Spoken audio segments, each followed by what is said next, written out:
So let's say that I have a pseudocode of a computer program, and let's say what I want to do is I want to convert it into a workable programming code. Let's say, for example, a Python programming code.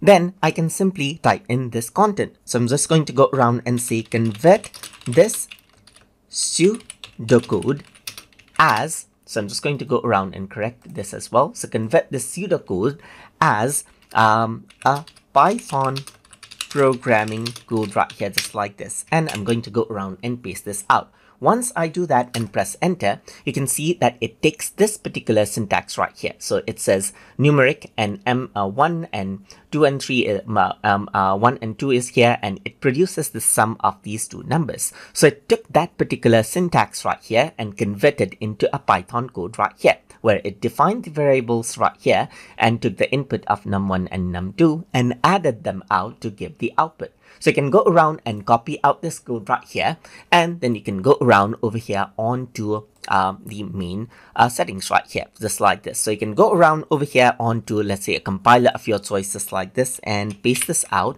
and this is what you have.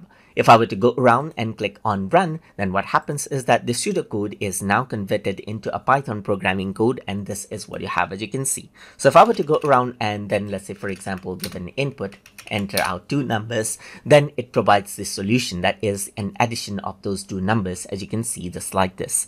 So that is how you can convert pseudocode to programming codes from ChatGPT easily. So I hope you guys learned something as always. And as always, please like, comment, share, and subscribe.